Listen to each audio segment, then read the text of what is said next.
Sermón predicado por John MacArthur. La historia de dos hijos. Lucas 15, 11 a 32. Prédica traducida por Gracia a vosotros. Este es uno de los momentos más destacados de mi año y de mi ministerio para mí. Yo soy un hombre bajo órdenes de compartir con ustedes la palabra de Dios. Ese es un mandato divino y yo también tengo otra orden por parte de Rick de abrir la palabra de Dios en algo que he estado predicando durante las últimas 5 semanas o más, y es la historia conocida del hijo pródigo en Lucas 15. Espero que haya suficiente luz ahí, que podamos abrir un poco las puertas para que pueda ver su Biblia. Simplemente quiero llevarlo a las Escrituras y va a tener que poder ver eso. Si podemos tener un poco más de luz en la casa, creo que sería útil para todos. El texto que tenemos frente a nosotros, como tantos textos, es un texto muy conocido y sin embargo hay tantos elementos no conocidos, y ese es el genio de nuestro Señor como Maestro. Cualquier persona que conoce esta historia, conoce la historia que llamamos la historia del hijo pródigo. Quizás le parezca interesante que ha sido considerada por algunas personas como Charles Dickens como la mejor historia breve jamás escrita.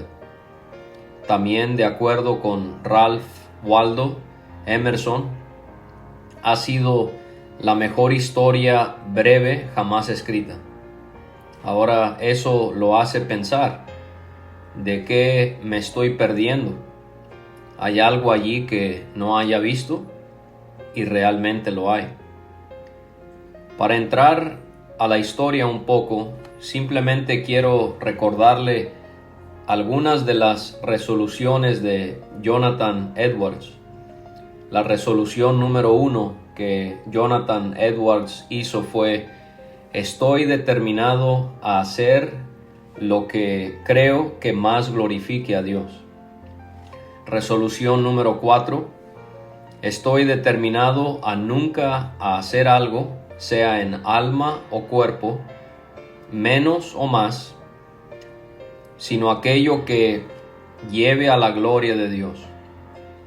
Resolución número 23: determino de manera frecuente tomar alguna acción deliberada para la gloria de Dios, y si no hallo que sea para la gloria de Dios, verla como una violación de la número 4. Número 27: determino a nunca de manera deliberada omitir algo, a menos que sea la omisión sea para la gloria de Dios, y de manera frecuente examinar mis omisiones. Yo creo que conocemos lo suficiente a Jonathan Edwards como para saber que estaba consumido con la gloria de Dios. Y Edwards también entendió que el gozo de Dios está conectado con la gloria de Dios. Dios se regocija cuando Él es glorificado. Él valora de manera infinita, dice Edwards, su propia gloria, y encuentra gozo infinito en esa gloria, pensamientos sorprendentes. Edwards también entendió que el gozo de Dios es mayor cuando la gloria de Él es mayor. Y en la historia humana, esto es, en la obra de la salvación de pecadores, dice Edwards, Dios se ha glorificado grandemente a sí mismo en la obra de la creación y la providencia. Todas sus obras lo alaban y su gloria brilla a partir de todas ellas. Pero así como algunas estrellas difieren de otras en gloria, así también la gloria de Dios brilla con mayor brillo en algunas de sus obras más que en otras. Y entre todas estas, la obra de la redención es como el sol en su fuerza. La gloria del autor es abundantemente más resplandeciente en esta obra de la redención. Y la gloria de Dios es mayor en la redención y por lo tanto el gozo de Dios es mayor en la redención. Además, Edwards dice, Cristo ha hecho cosas más grandes que crear al mundo. ¿Qué cosa más grande? Obtener a su novia y el gozo de casarse con ella. Edwards dice que el fin singular en la redención es su propia felicidad y gozo. Y podría añadir, entre más pecador ha sido el pecador, más gozoso está Dios en su salvación. Para vivir su vida para la gloria de Dios y el gozo de Dios, usted debe estar involucrado en la obra de redención. En esto realmente consiste esta historia. Veámosla. Un poco de trasfondo. Versículo 35 del capítulo 14. Jesús dice al final, el que tiene oídos para oír, oiga. Este es un llamado por parte de nuestro Señor a aquellos que están dispuestos a escuchar su mensaje de salvación del reino. Y simplemente, ¿quién estaba escuchando? Capítulo 15, versículo 1. Se acercaban a Jesús todos los publicanos y pecadores para oírle. Eran los rechazados. Eran la escoria los que escuchaban creyendo de manera penitente y salvadora. Y realmente estas son dos categorías que son usadas en cierta manera en términos generales para describir a lo peor de lo peor. Los publicanos, los recaudadores de impuestos, eran las personas más bajas socialmente, religiosamente en la vida de Israel. ¿Por qué? Porque Roma ocupó Israel y Roma vendía franquicias de impuestos. Judíos avaros, a quienes no les importaba en absoluto su propio pueblo, que no tenían pasiones religiosas en absoluto y de alguna manera podían beneficiarse de la ocupación pagana, idólatra, gentil. Compraban esas franquicias de impuestos y les sacaban a la gente su dinero, tomando lo que Roma demandaba y todo lo demás que se podían quedar. Una manera más de operación criminal. Ellos eran una especie de mafia israelí. Ellos estaban rodeados por los mafiosos, personas que podían demandar el dinero del pueblo para llenar sus propios depósitos. Estaban expulsados de la sinagoga, fuera de la sociedad. Eran expulsados de la familia. Ellos eran considerados personas fuera de los propósitos de Dios. Ellos eran los traidores de todos los traidores, odiados por el pueblo. Y después está el término pecadores, el cual simplemente reúne a todos los que iban junto con los publicanos, junto con los criminales más bajos y prostitutas que ocupaban el nivel más bajo de actividad inmoral de Israel. Este era el tipo de personas de quienes los rabinos decían que nadie se asocie con personas así, ni siquiera les acerquen la ley de Dios. Pero estos fueron los que vinieron a Jesús. Eran los que vinieron y escucharon. Versículo 2 dice, y los fariseos y los escribas murmuraban diciendo, Este a los pecadores recibe y con ellos come. Estos eran la élite autodesignada. Estos eran los líderes religiosos de Israel.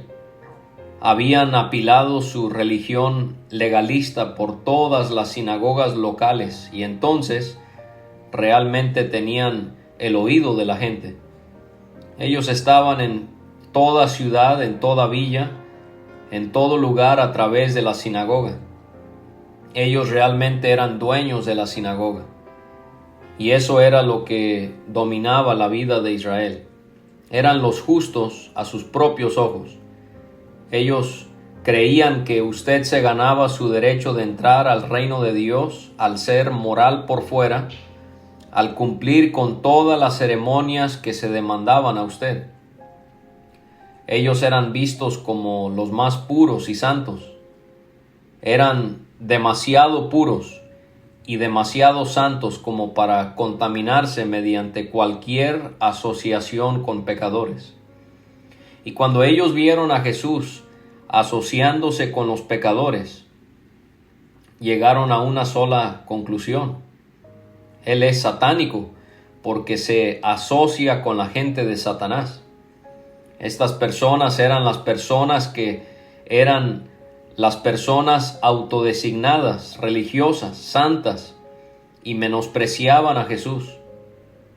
Y esta era una actitud maliciosa que tenían hacia Él, en la cual le asignaron a Él un lugar con Satanás y el reino de las tinieblas. Ellos dijeron que Él hace lo que hace por el poder de Satanás. Y esto prepara la escena.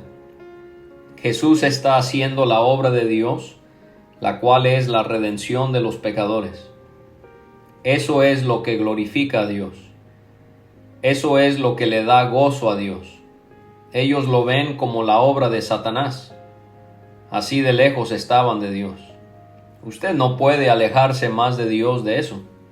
Y su respuesta a este antievangelismo de justicia personal era desenmascararlos como personas que estaban tan lejos de Dios, tan distantes de Dios, que no sabían nada de su gloria y nada de su gozo. Él explica lo que está haciendo en 3 historias. La primera, en los versículos 3 al 7, es una historia acerca de un hombre que encuentra a su oveja perdida. Está en una pregunta retórica. No la voy a leer, pero al final de la historia, en el versículo 7, el hombre va, encuentra la oveja, se regocija con sus amigos porque la oveja tiene valor.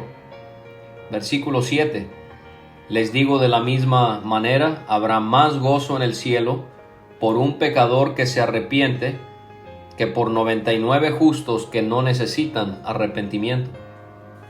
El cielo se regocija por el arrepentimiento de un pecador. Ellos no lo entendieron. Esta era la obra de Dios que le traía gozo a él. Él les cuenta una segunda historia acerca de una mujer que perdió una moneda. De nuevo, eso tiene valor. Ella encuentra la moneda, llama a sus amigas, regocíjense conmigo, versículo 9, encontré la moneda. La aplicación, versículo 10, de la misma manera os digo que hay gozo en la presencia de los ángeles de Dios por un pecador que se arrepiente. El punto es que ustedes están tan alejados de Dios que no lo entienden. El gozo de Dios se encuentra en la salvación de un pecador. Eso genera gozo en el cielo. Dios no está esperando a 10,000 pecadores para empezar la fiesta. Él no está esperando a 1,000 o a 100 o a 10. La celebración en el cielo se lleva a cabo por un pecador que se arrepiente. Este es el punto de todo el capítulo, el gozo de Dios. Ahora llegamos a la historia que quiero que usted vea conmigo. Versículo 11. Pero necesito decirle un par de cosas. Esta es la vida en una aldea del Medio Oriente, una cultura diferente, una vida diferente que lo conocemos. Ninguna aldea de Medio Oriente tenía este tipo de música o algo cercano a esto. Una vida muy diferente. Pero para que nosotros comprendamos la historia, tenemos que comenzar a pensar como ellos pensaban. Y de manera simple, usted necesita, es una cosa y es esta. Ellos estaban dominados por un paradigma de vergüenza y honra. Todo se relacionaba con lo que era honorable y lo que era vergonzoso. Ellos tenían un entendimiento casi subconsciente, muy, muy claro de la vergüenza y la honra. Esto era inmenso para ellos. Usted hacía lo que traía honra, usted nunca hacía lo que lo avergonzaba. Y por cierto, si ese era el caso en la vida del Medio Oriente, de una aldea como esta, era particularmente verdad entre los escribas y los fariseos. Los escribas, por cierto, eran los expertos textuales que informaban la religión de los fariseos. Y la vergüenza y la honra eran algo muy importante. Siempre es algo importante para los hipócritas. Y tiene que entender esto. La historia que Jesús cuenta es una historia ridícula, incomprensible, increíble, de una vergüenza interminable que nadie podía entender. Todo de lo que Jesús habla en esta historia va en contra de su manera de pensar intuitiva, en contra de la médula de su sociedad. Ellos no operan de esta manera, ellos no piensan de esta manera. El nivel de enojo simplemente continúa incrementándose. Esto sucede a los fariseos. Los fariseos debieron haber estado diciendo: oye, esto va más allá de todo lo que es vergonzoso. Esto es vergonzoso de principio a fin. Comencemos una petición vergonzosa. Versículo 11. Por cierto, esta no es una historia acerca de un hijo. Es una historia acerca de un cierto hombre que tuvo 2 hijos. Entonces hay 3 personajes, un padre y 2 hijos.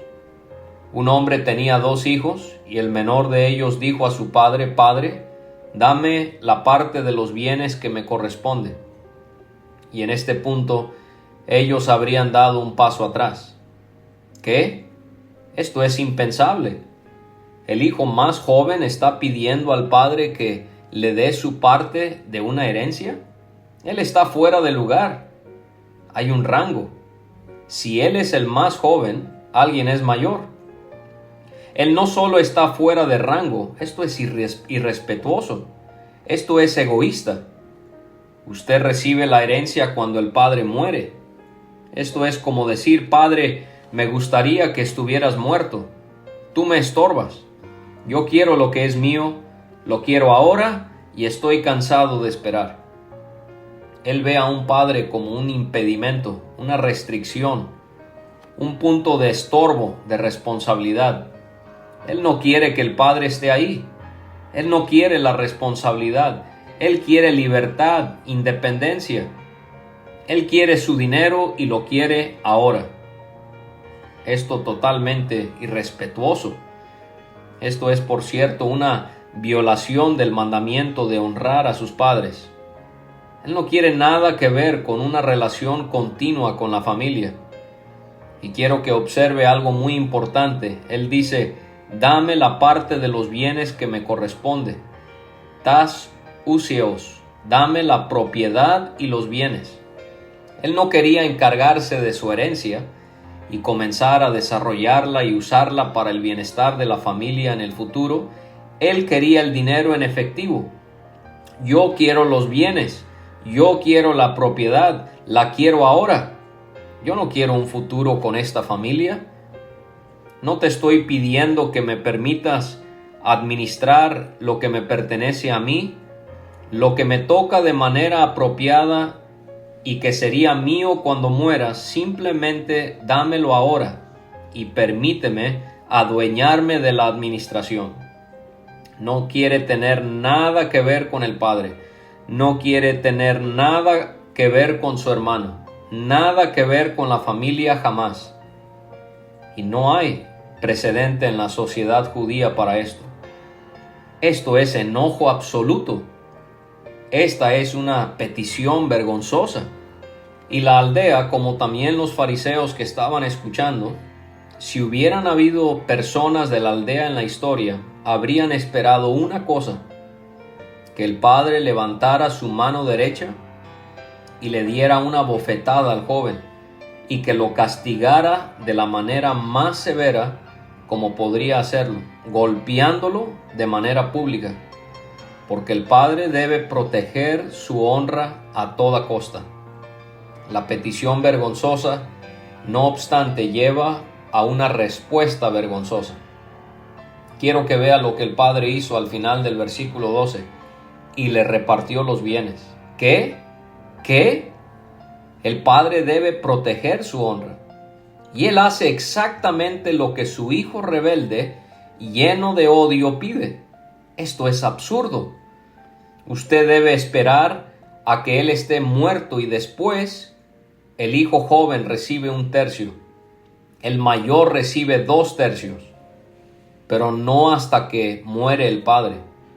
Usted podría asumir que un padre haría esto con un propósito bueno en mente, pero patrocinar la rebelión de un hijo irrespetuoso que lo odia, el padre debe hacer todo lo que puede para proteger su propia honra. Él ha sido avergonzado públicamente por su hijo y necesita preservar su honra. Pero él hace lo opuesto. Él actúa de una manera vergonzosa, irrespetuosa hacia sí mismo. Este es un padre deshonroso, ridículo. En primer lugar, ningún hijo pediría esto. En segundo lugar, ningún padre haría eso. Todo esto es ridículo. Alguien podría decir, bueno, el padre realmente debe amar al niño. Sí, pero es un tipo de amor torpe desde un punto de vista humano. Es un tipo de amor necio. Este no es amor duro. Esto es algo ridículo, darle su libertad, dejar ir a este hijo cuando usted sabe qué tipo de niño es. Usted querría hacer todo lo que puede hacer para acercarlo hacia usted. Por cierto, simplemente como un comentario al margen aquí, el hijo mayor tenía el trabajo en la familia de proteger la honra del padre y proteger a los hermanos más jóvenes de hacer cosas necias. Pero el hijo mayor nunca aparece aquí, nunca aparece en la historia. Algunas de esas personas, los fariseos, estarían diciendo, bueno, ¿dónde estaba el hermano mayor aquí? Su deber es preservar la honra del padre si el padre no se protege a sí mismo. ¿Dónde está él? Su deber consiste en proteger al hermano menor de hacer cosas necias. ¿Dónde está él? Entonces, hay un sentido en el que inclusive el hermano mayor parece ser vergonzoso en la historia. Pero la herencia se divide. Y eso significa que el hijo mayor recibió sus 2/3. El hijo menor recibió 1/3 que le tocaba. Y eso nos lleva a una rebelión vergonzosa. Versículo 13. No muchos días después, esto es para indicar lo rápido que este joven actúa, él es motivado por la lujuria y la pasión y el mal deseo, y no hay tardanza. Quiere moverse lo más rápido que puede. Y lo que hace, dice, juntándolo todo el hijo menor.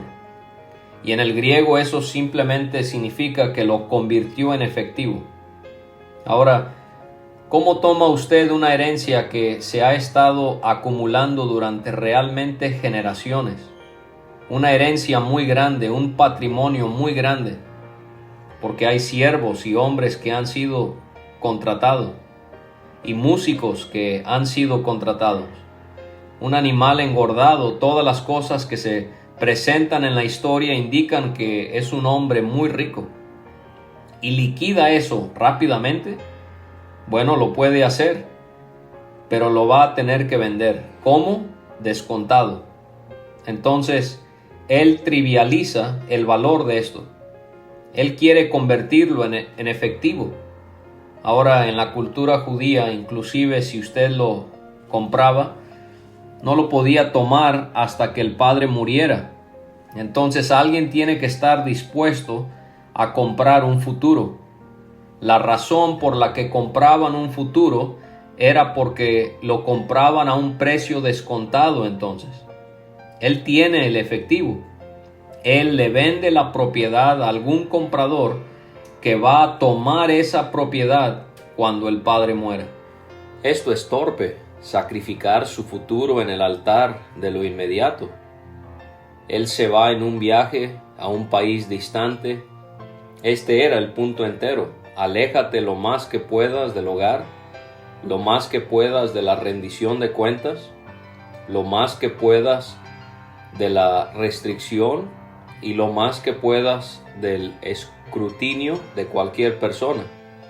Sal ahí en donde puedas vivir, en donde tú quieras vivir, y para que puedas vivir como quieras vivir, y que a nadie le importe cómo lo harás. Por cierto, habrá un funeral. Una familia tendrá un funeral.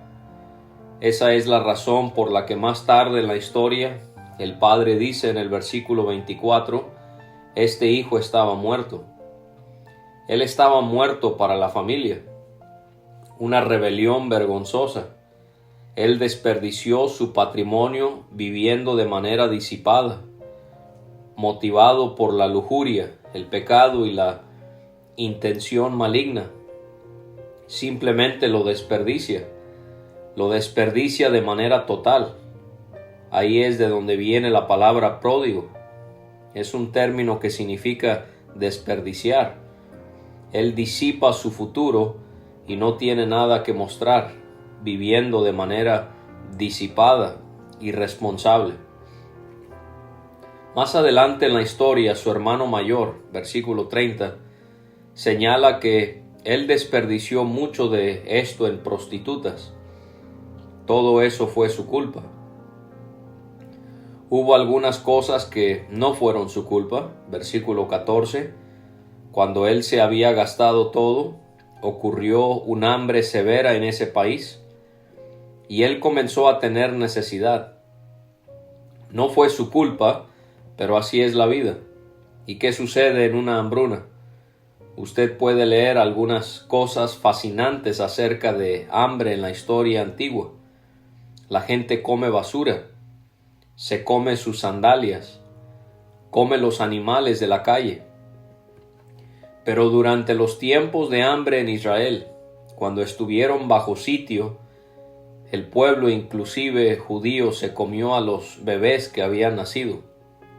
Esta es la vida en el fondo. Y él se vuelve un mendigo, versículo 15. Él fue y se acercó. Una palabra interesante en griego aquí, kolao, quiere decir pegarse. Esto es lo que hacen los mendigos. Si usted ha estado en países del tercer mundo, hombre, es difícil deshacerse de los mendigos. Se pegan a sus manos en sus bolsillos. Ellos jalan su ropa, particularmente los pequeños. Y entonces él hace esto. Él se pega. Él encuentra a algún ciudadano en algún país lejano, lo cual supondría que este es un país gentil. Y él se pega a este ciudadano y este hombre no se puede deshacer de él. Entonces él finalmente lo mandó al campo para alimentar a los cerdos. Realmente no fue un contrato legítimo. Creo que él pensó que lo fue, pero no lo que lo era. Era simplemente un modo de deshacerse de este mendigo incansable e imparable. Ahora, usted puede entender el enojo, la vergüenza de acercarse al Padre de esta manera, la vergüenza del Padre al patrocinar la rebelión, la vergüenza de vender el patrimonio de una manera abaratada, la vergüenza de convertirlo en efectivo, de patrocinar su estilo de vida inmoral, vulgar, la vergüenza de volverse un mendigo que se pega, un gentil, y ahora ser enviado a alimentar a los cerdos. Y sabe una cosa, ellos simplemente están viendo hacia arriba y diciendo, nadie va a hacer eso. Ningún buen niño judío hará eso. ¿Estás bromeando? Y esto empeora. Entonces, ¿qué aprendemos del Padre? El Padre realmente es Dios en Cristo, descendiendo del cielo al polvo de nuestras aldeas, para buscar y salvar al pecador perdido que viene a Él. Dios inicia, Él es el buscador, Él ve al pecador antes de que el pecador lo vea a Él. Él encuentra al pecador antes de que el pecador lo encuentre a Él, y Él corre lo más rápido que puede y enfrenta la vergüenza. Su amor es abundante, su gracia pura es ilimitada. Y aquí vemos el punto. Dios encuentra su gozo en la salvación de un pecador perdido a quien Él corre para abrazar, para besarlo y restaurarlo. Tenemos muchas perspectivas de Dios. Esta normalmente no es una de ellas. No estamos acostumbrados a ver a Dios tan dispuesto, buscando ser tan generoso, tan efusivo, tan amoroso para con el peor pecador. El Hijo lo recibió. Él fue reconciliado. Una reconciliación vergonzosa, no obstante en la mente de los fariseos vergonzosa. Un padre simplemente está violando la justicia, el honor, lo que es justo. Y claro, los judíos nunca han entendido la condescendencia y el sufrimiento de Dios por el amor de los pecadores. Bueno, una reconciliación vergonzosa es seguida por un gozo vergonzoso. Observe el versículo 22. Esto es realmente algo importante. El padre le dijo a sus esclavos, rápido, me encanta tachu en el griego, rápido, la salvación es algo instantáneo, ¿no es cierto? No es un largo proceso de restauración por obras y ceremonias, es algo instantáneo, rápido. En este momento, todos los privilegios, denle la mejor túnica. En una familia rica como esta, habría habido una túnica, por cierto, la túnica del padre, y era usada para el máximo nivel de ocasiones de grandeza e importancia. Consigan la túnica, consigan la mejor túnica. Esta habría sido una túnica hermosa, bordada, la mejor que tenía la familia, usada por el padre y quizás anteriormente por su padre, una especie de herencia. Consigan esa túnica, él dice, rápidamente, que no pase el tiempo, y póngansela. Él no le dice a este joven, ahora ve y límpiate. Lo trata como si fuera un príncipe. Él lo trata como si fuera un rey. Llama a todos los siervos y les dice, cuiden de él, límpienlo, vístanlo. Él simplemente va a quedarse de pie mientras ustedes le hacen esto. Él simplemente lo va a hacer objeto de su generosidad. Vístanlo con la túnica. ¿Qué es eso? Es la túnica de dignidad. Él compartía la dignidad plena del Padre, la majestad total del Padre. Coloquen un anillo en su dedo. Los anillos no eran únicamente para que se vieran bien, eran utilizados para colocar un sello en la cera, colocando el símbolo de la familia en documentos oficiales. Esto es autoridad, actuar en nombre del Padre. Él puede firmar la voluntad del Padre en cualquier documento. Es como recibir las llaves del reino. Pónganle calzado. Los esclavos y los jornaleros y los pobres no usaban calzado. El calzado era para las personas que tenían responsabilidades. Denle dignidad, denle autoridad, denle responsabilidad. Él tiene dignidad, mi autoridad, y Él comparte mi responsabilidad.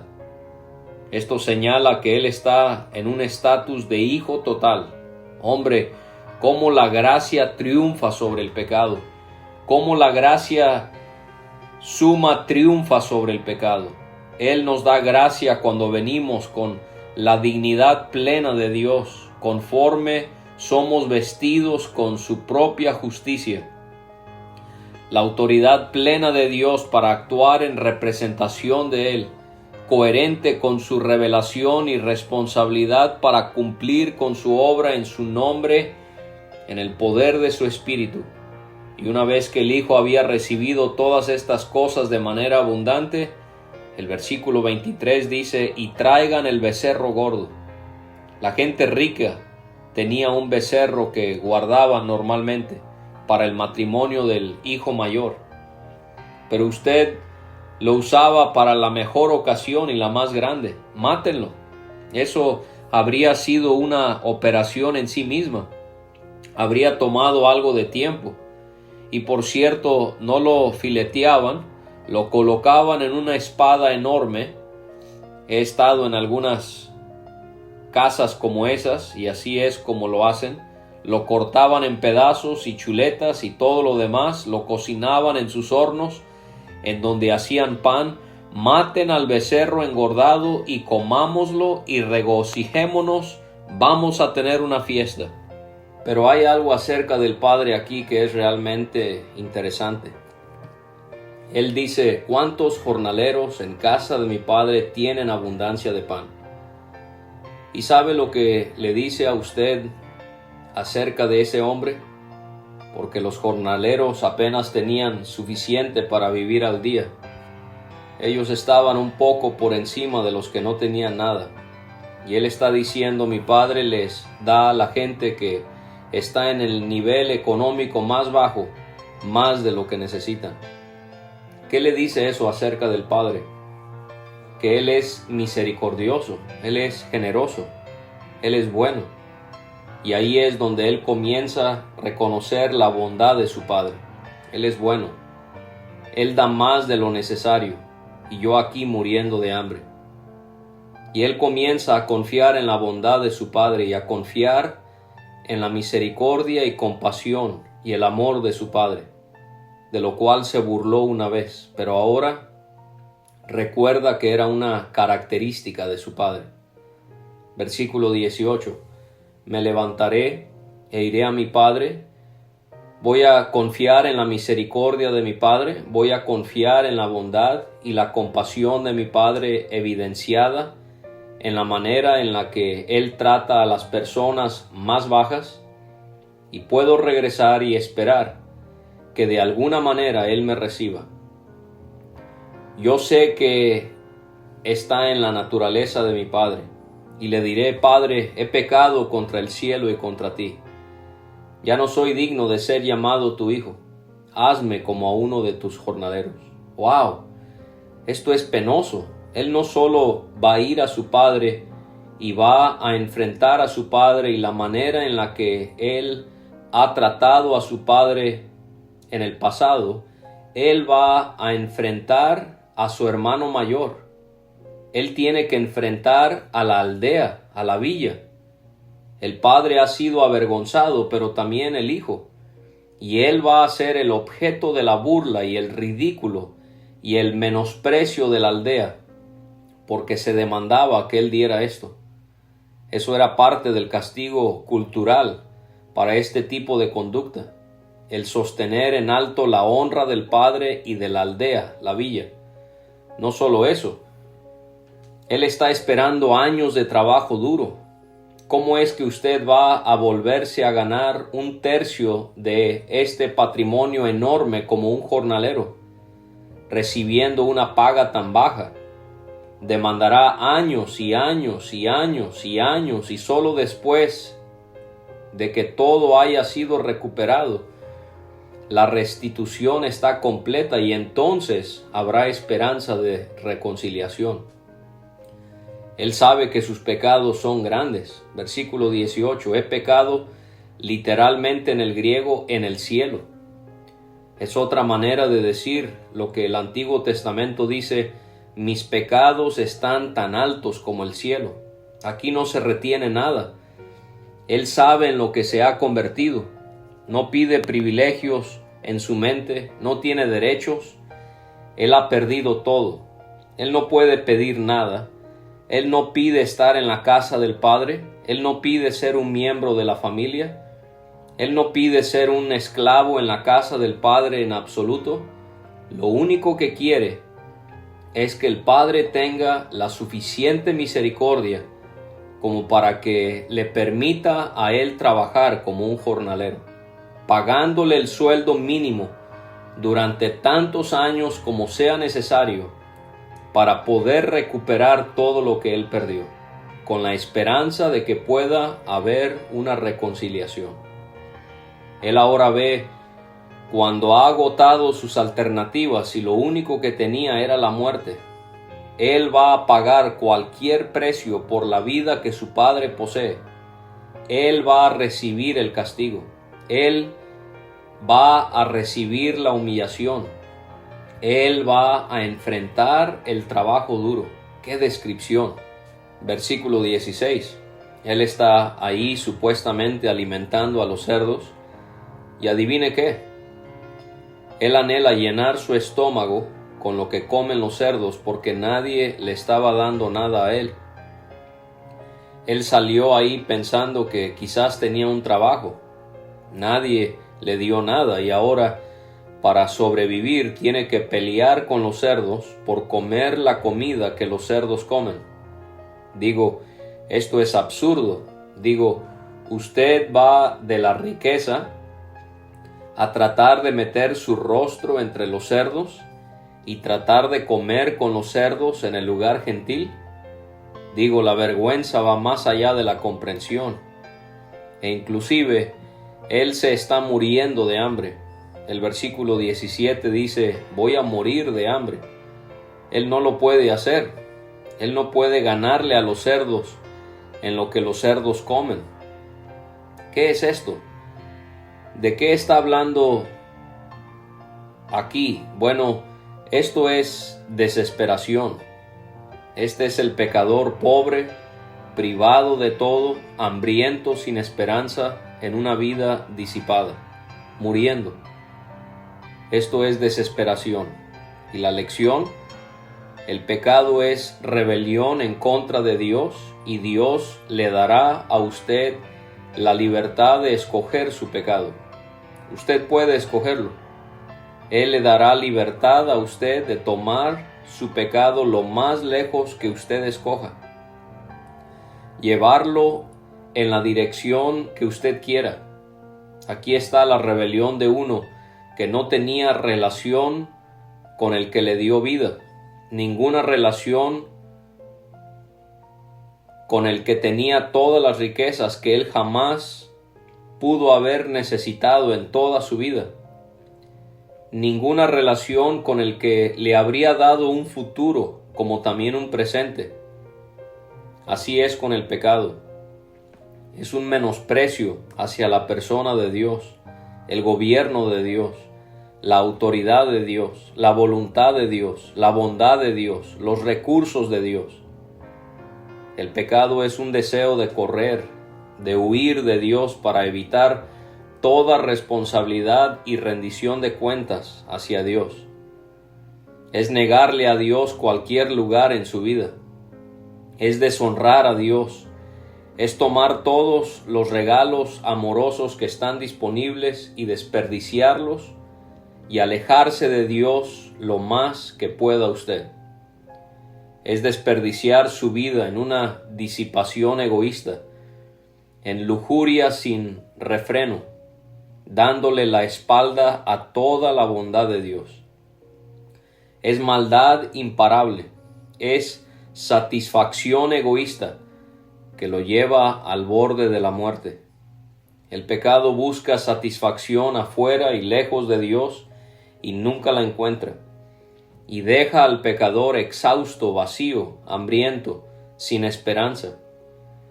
El retrato es extremo, sin duda alguna.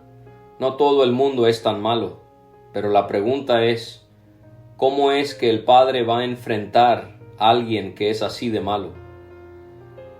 Jesús realmente ha inventado al pecador definitivo, al pecador consumado. Este es el peor nivel al que usted puede llegar de maldad. falta de respeto al Padre, falta de respeto a la comunidad, disipación de su propio cuerpo, inmoralidad al máximo nivel, violando todas sus conformidades, normas culturales, buscando un lugar menospreciado y apegándose a personas menospreciadas. Este es el foso.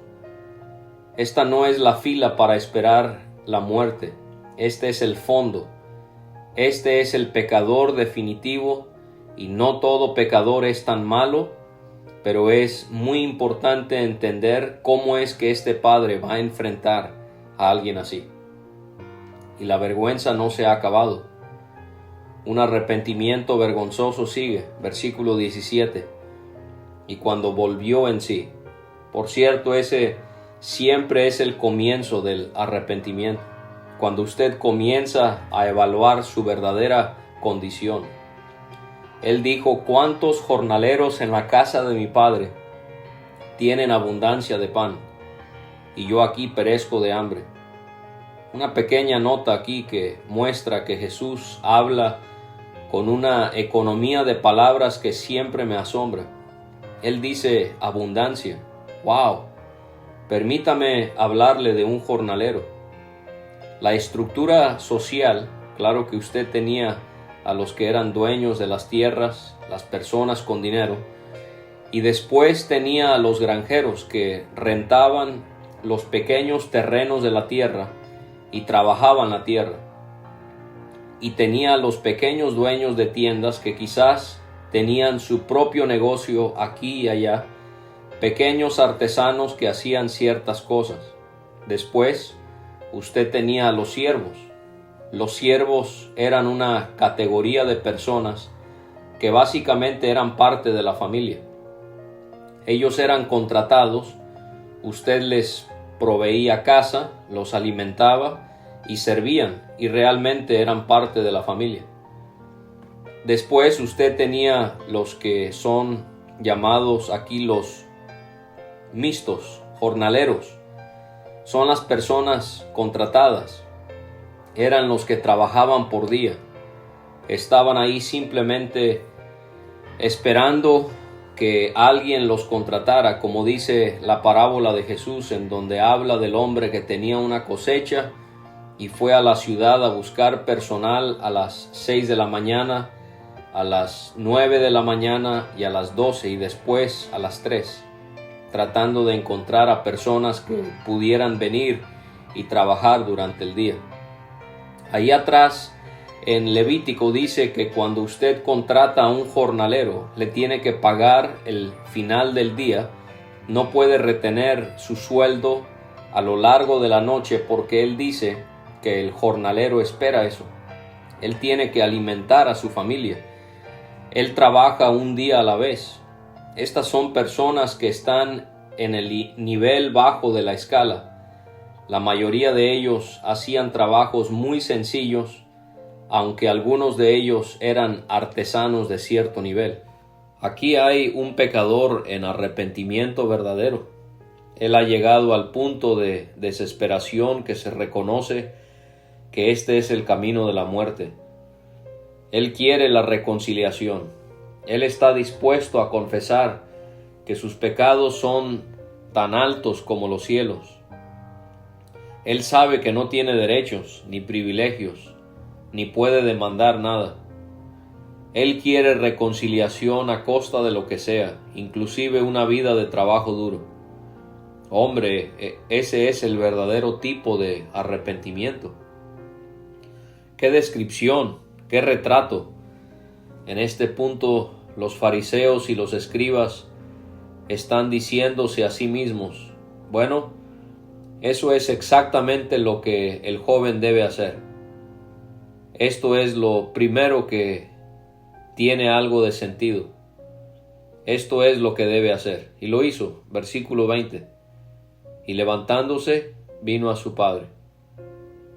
Caminó en su ropa sucia por estar con los cerdos, oliendo a cerdo, y fue de regreso a la villa. Ahora, ¿qué podríamos esperar que hiciera el padre cuando llegara ahí? Bueno, Los fariseos sabrían exactamente lo que el Padre haría. Finalmente, este Padre tiene la oportunidad de restaurar su honra, levantarla en alto y hacer lo que debería hacer lo que es correcto, justo y honorable. Lo que el Padre debe hacer es estar ahí en su propiedad, y cuando alguien dice: tu hijo ha llegado a la ciudad, el Padre le contesta: lo voy a ver en 4 días. Que se siente ahí en su ropa sucia, apestosa, y que sea objeto de la burla de la villa apilada sobre él como disciplina. Y después de 4 días lo veré. El Padre esperaría 4 días a que él viniera, se postrara, besara los pies del Padre y recibiera el castigo del Padre, quizás inclusive ser azotado, y después que se preparara para trabajar durante décadas. Y si él pudiera aguantar durante décadas y décadas y décadas, entonces quizás reconciliación. Pero la reconciliación viene únicamente debido a restitución. Así decían los rabinos. No hay reconciliación sin restitución. Pero si usted cree que ahora ha habido conducta vergonzosa, aquí está ahora la conducta más vergonzosa de todas. Versículo 20, una reconciliación vergonzosa. Y cuando aún estaba lejos, todavía estaba fuera de la villa, quizás había una puerta, quizás había una especie de camino polvoriento que llevaba a la aldea, quizás había una especie de lugar definido en donde estaban los primeros edificios. Todavía estaba lejos. Lo vio su Padre. Ahora hasta aquí estamos bien. Ahora todo esto se vuelve ridículo. Y fue movido a misericordia, y corrió y se echó sobre su cuello y le besó. ¿Estás bromeando? ¿Qué necio es este padre? Su padre es más necio que su hijo. Hay tanto aquí. Todavía está lejos. Eso debe significar que el Padre está mirando. Supongo que podríamos suponer que esto era algo regular para él, buscar a ese hijo. Lo vio. El Padre era el buscador. Fue movido a misericordia. Y esos fariseos están diciendo: ¿tan débil es este hombre? ¿No puede siquiera responder de una manera justa, honorable? Y él hizo lo impensable después. Él corrió. Los hombres nobles del Medio Oriente no corren. No es algo que usted no hace porque físicamente no pueda hacerlo. Hay una colección entera de literatura judía escrita acerca del hecho de que usted no corre si usted es un hombre. Usaban túnicas que llegaban hasta el suelo, y eso era para que no fueran vistas sus piernas. Era una vergüenza mostrar sus piernas, y claro que ese es el caso todavía para algunas personas cuando usted llega a cierta edad. Usted mantiene eso cubierto y probablemente esa es una buena idea. Ahora usted podría pensar: bueno, entonces él va a celebrar. Oh, no. Versículo 28. Entonces se enojó. Adivine qué. Los fariseos y los escribas acaban de aparecer en la historia. Este hombre son ellos.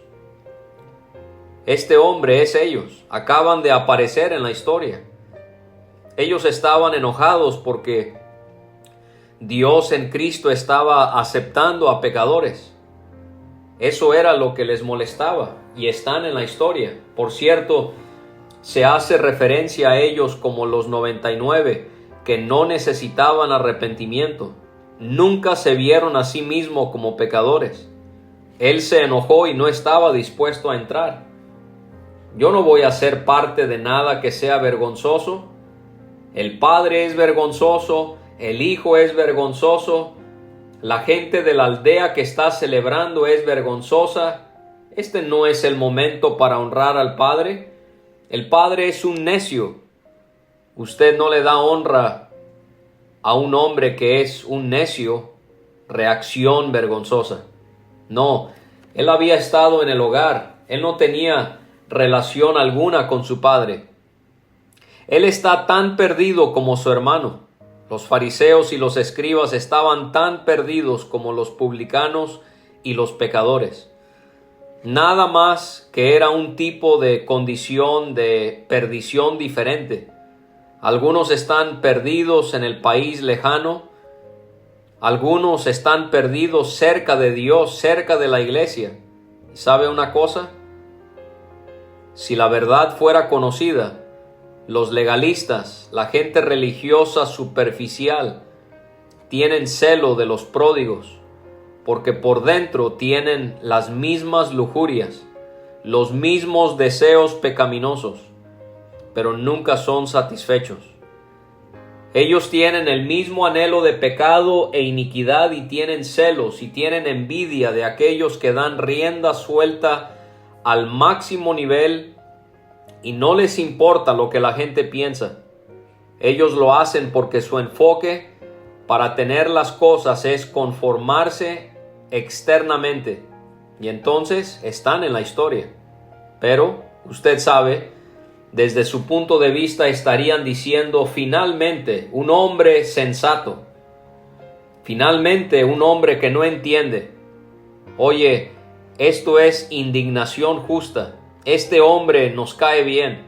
Este es el hombre de los escribas y fariseos, porque estos son ellos. Y por si eso no fuera suficiente vergüenza, ¿qué hay acerca de esto? Más vergüenza, una respuesta vergonzosa del padre. Versículo 28.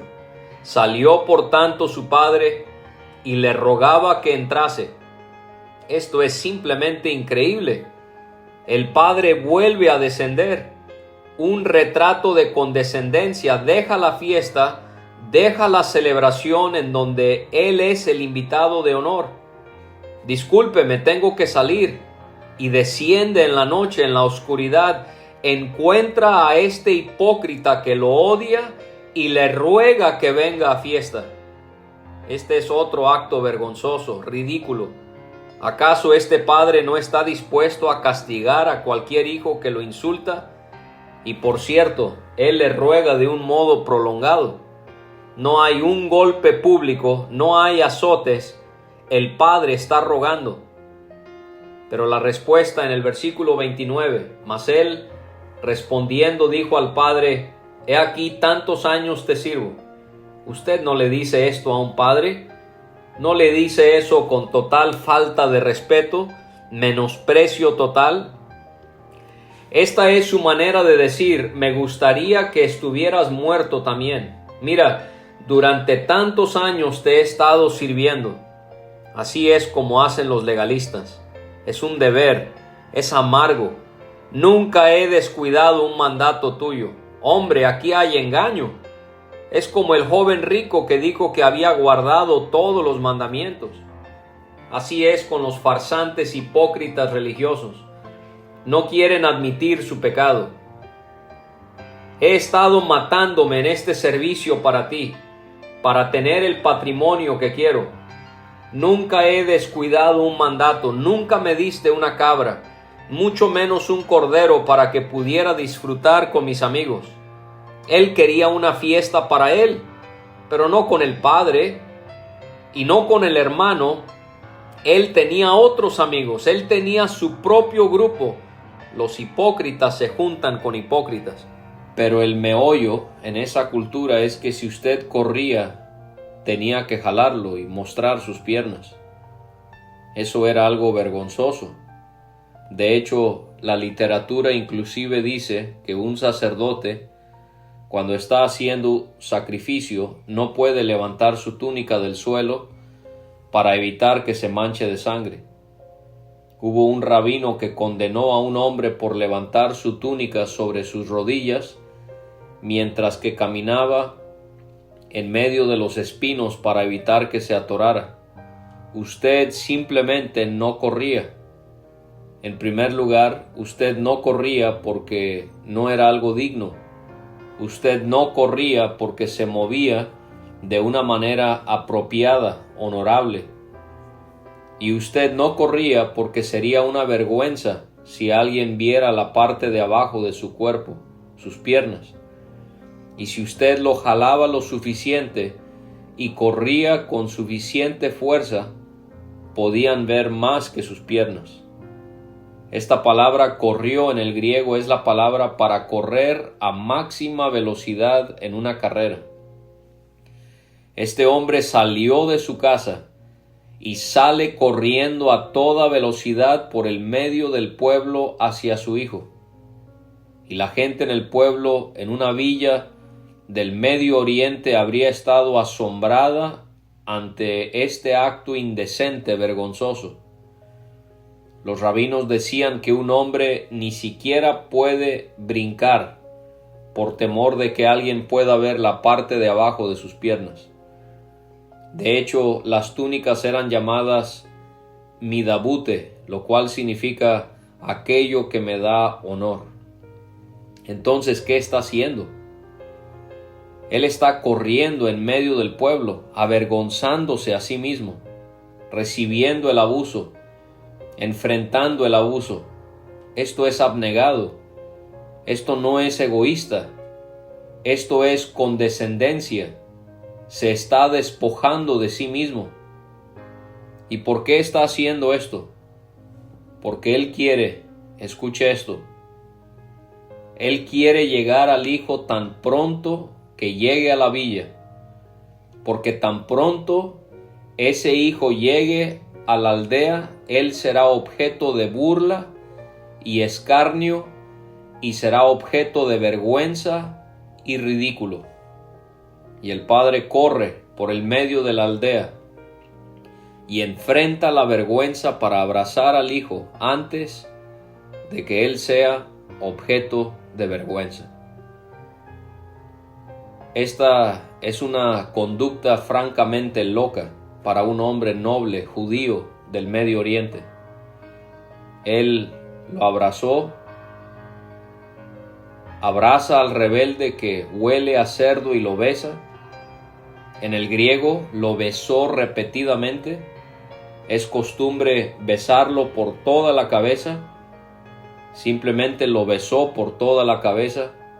Reconciliación total, reconciliación plena.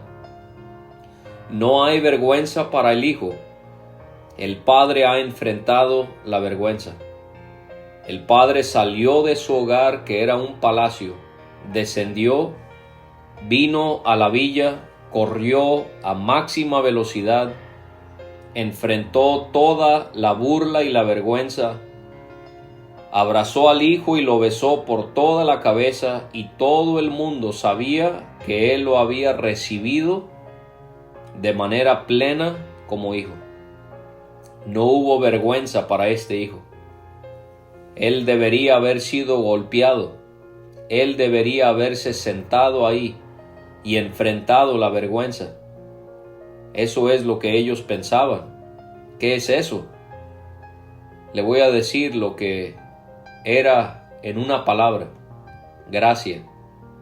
Y ellos no la entendían. Eso es gracia, y ellos no entendían la gracia. Él la obtuvo porque en el versículo 21 dice que el hijo dijo: Padre, he pecado contra el cielo y contra ti, y ya no soy digno de ser llamado tu hijo. Y él se detuvo. ¿Qué es lo que dejó fuera de su discurso? Regrese al versículo 19. ¿Qué es lo que dice en el versículo 19? Ya no soy digno de ser llamado tu hijo. Hazme como a uno de tus jornaleros. Pero él no dice eso. Él planeaba decirlo, pero no lo dice porque no necesita decirlo, ya que no tiene que volverse a ganar el amor del Padre. Él no necesita ganarse la reconciliación. Él recibe gracia. Él deja afuera la parte del jornalero. Eso habría sido un insulto a la compasión de su padre, un insulto al amor de su padre, un insulto a la gracia. Él simplemente se arrepiente, se encomienda a la misericordia de su padre, y eso es todo lo que un pecador necesita hacer. Y eso, claro, es lo que hizo enojar a los fariseos todo el tiempo. Jesús recibiendo con gracia a los pecadores. Jesús aceptando a los pecadores, besándolos por toda la cabeza y reconciliándose con ellos. Este joven recibe reconciliación, restauración, perdón, el estatus de ser hijo, y todo lo que hace es confiar en su Padre y arrepentirse de su pecado. Él no tiene plan para restituir, no hay obras, esto es gracia, el regalo de un Padre amoroso, misericordioso y compasivo. Y el versículo 30, pero cuando vino tu hijo, que ha consumido tus bienes con rameras, has hecho matar para él el becerro gordo. El padre entonces le dijo, hijo mío, wow, desde el punto de vista de los fariseos, aunque estarían de acuerdo con que el hijo mayor tenía la actitud justa, ellos no podían entender a un hombre que parece ser así de débil. Dale una bofetada a este hombre. Pero él dice, hijo mío, no huyos. Eso ha sido utilizado 8 veces, la palabra para hijo. Ahora es tecnon, hijo mío, tú siempre estarás conmigo y todas mis cosas son tuyas. Nunca vas a recibirlo si sigues como vas. Así no lo vas a ganar. Y el versículo 32, mas era necesario hacer fiesta y regocijarnos, porque tu hermano era muerto y ha revivido, se había perdido y es hallado. ¿Qué vamos a hacer? Tenemos que celebrar. ¿Qué es lo que ve en esta historia? 2 tipos de pecadores. El pecador disipado, abierto, el pecador que vive en inmoralidad, que no es religioso, y el hipócrita que está en la casa, que está ahí en la iglesia, religioso, que es superficialmente moral, pero ambos son pecadores extremos. Y un padre que le ruega a ambos, quien ofrece a ambos todo lo que tiene. Y el punto es jóvenes, escúchenme. El pecador extremo está dentro de la gracia de Dios en cualquiera de los 2 polos. No todos son así de extremos en ninguno de los 2 polos, en ninguno de los 2 extremos, pero esas son buenas noticias para todos nosotros, todos los que estamos en el medio de estos 2 extremos. ¿Y por qué hace esto Dios? ¿Por qué hace esto? Porque Él se regocija cuando un pecador se arrepiente. Y todos los ángeles santos y los santos glorificados se regocijan con Él. Pero, ¿sabe una cosa? La historia no tiene un fin. Solo se detiene. Y después de que usted leyó el versículo 32, usted está buscando el versículo 33 para saber qué sucedió. ¿Qué dice el hijo? ¿Qué hizo el hijo? Bueno, tan solo se detiene. Bueno, ¿qué tal si yo le doy un final? Lo haré. El hijo mayor, viendo la compasión y misericordia de su padre y deseando la reconciliación, confesó sus pecados de hipocresía y le pidió a su padre el perdón, y fue abrazado y besado y recibido al banquete y se sentó en la mesa de su padre. Me gusta ese final, me gusta ese final. Pero no puedo escribir el final. El final ya ha sido escrito, es correcto. Este es el final. Al oír esto, los hijos mayores, enojados contra su padre, tomaron un pedazo de madera, y golpearon a su padre hasta matarlo. Ese es el final. Serían tan solo unos pocos meses antes de que los fariseos lo mataran al clavarlo en el madero, y se felicitarían a sí mismos porque lo que habían hecho era un acto de honor que protegió a su pueblo, su nación y su religión de uno que vino a avergonzarlos. En el lenguaje de la parábola, el hijo estaba golpeando al padre con golpes que lo estaban matando, diciéndole: tú eres malo, tú eres vergonzoso, tú eres malo. Alguien necesita terminar la vergüenza y traer honra a esta familia, y yo lo haré al quitarle a esta familia un padre tan vergonzoso. Y él dice que lo golpea hasta matarlo. Así terminó la historia. Y la ironía final es que el padre que debería haber golpeado al hijo es golpeado hasta morir por el hijo impío, en el acto más grande de maldad jamás conocido. Y ellos pensaban que eran justos y no entendían el amor, la misericordia y la gracia. Sin embargo, Dios, el Padre Salvador, lleno de gracia en Cristo, usa ese homicidio como el medio mediante el cual Él compra nuestra salvación. Todo termina en la cruz, en donde Él soportó la muerte menospreciando el oprobio, la vergüenza por nosotros. Él recibió la vergüenza para que usted pudiera estar en la celebración que le trae gozo. Ahora regrese al versículo 7. Hay más gozo en el cielo por un pecador que se arrepiente que por 99 personas justas que no necesitan arrepentimiento. Versículo 10. Hay gozo en la presencia de los ángeles de Dios por un pecador que se arrepiente. Esto es lo que hay en esta historia. La celebración comienza. Ahora simplemente quiero señalar una cosa. No tenemos tiempo para desarrollarlo todo, pero la celebración es dirigida al Padre, no está dirigida al Hijo. El Hijo recibió la túnica y el anillo y el calzado, pero la fiesta es en honor de un Padre tan lleno de gracia. Comamos todos. Ahora, un becerro podía alimentar desde 100 hasta 200 personas. No comían mucha carne, no comían carne diariamente. La carne era para ocasiones especiales.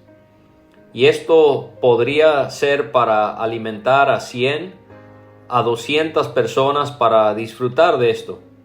Lo van a hacer, versículo 24, porque este hijo mío estaba muerto. Podríamos hablar de esto. Dios sabe quiénes son sus hijos, y en su providencia y soberanía maravillosas, Él tiene sus tiempos en los que Él los resucita de la muerte a la vida. Este hijo mío estaba muerto y ha vuelto a vivir.